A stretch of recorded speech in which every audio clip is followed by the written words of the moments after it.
La palabra de Dios es tan importante en la vida del cristiano como lo es el alimento diario para nuestro cuerpo. Estudia con nosotros el capítulo del día en Reavivados por su palabra.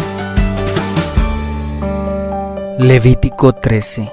Inicia las leyes sobre la lepra, una enfermedad incurable para aquel tiempo, altamente contagiosa, considerada por los judíos una maldición de Dios por transgredir el 9º mandamiento. Acompáñame a estudiarla y aplicarla a nosotros. Primero, aislamiento social preventivo. Una de las evidencias del auténtico origen divino de la Biblia es que se adelanta miles de años a la ciencia, especialmente en cuanto al cuidado de la salud. En la ley respecto a la lepra encontramos un verdadero manual para el manejo de enfermedades infectocontagiosas y así evitar una epidemia que en aquellos días, sin hospitales, ni médicos, ni enfermeros, significaría una mortandad que podría eliminar a la nación entera. Encontramos un patrón que consiste en aislamiento preventivo por 7 días si existe sospecha de lepra. Si la sospecha se confirmaba, el enfermo se aislaba totalmente hasta que la enfermedad desapareciera. Si la sospecha se eliminaba definitivamente, solamente debía practicar el rito de purificación, que en algunos casos consistía simplemente en bañarse y cambiarse de ropa. Sin embargo, si la sospecha permanecía como sospecha, se exigía otro período de 7 días de aislamiento preventivo para tomar la decisión final. Es un reglamento perfectamente sistematizado y con normas de higiene muy superiores para aquellos tiempos donde imperaba la ignorancia y los malos hábitos de higiene. El aislamiento social para evitar que una enfermedad o plaga se convierta en epidemia fue ideado por Dios y aplicado por el pueblo de Dios. No existen registros más antiguos de esta medida de prevención.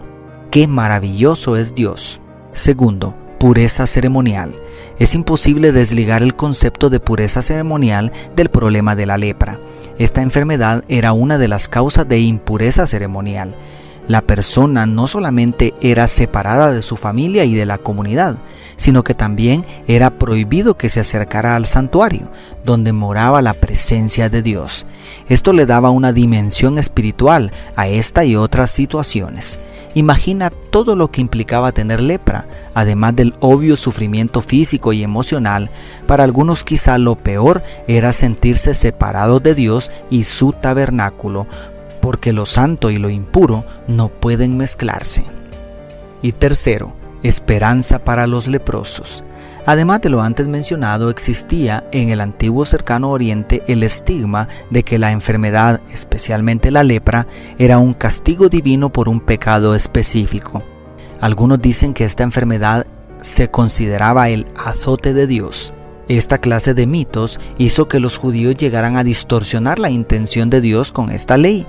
Vemos en el Nuevo Testamento el cruel desprecio de los inmundos leprosos porque se los juzgaba como merecedores de un terrible juicio divino. Los líderes religiosos aplicaban con rigurosidad la letra de la ley, pero abandonaron el verdadero espíritu de la ley, el cual era la protección y prevención sanitaria. Gracias a Dios, el Verbo se hizo carne y vino a este mundo a demostrar que Dios ama a los inmundos, a los leprosos y a todos los pecadores. Jesucristo confirmó que Dios es santo, pero demostró que el ser humano, por más sucio que se encuentre, no puede manchar a Dios.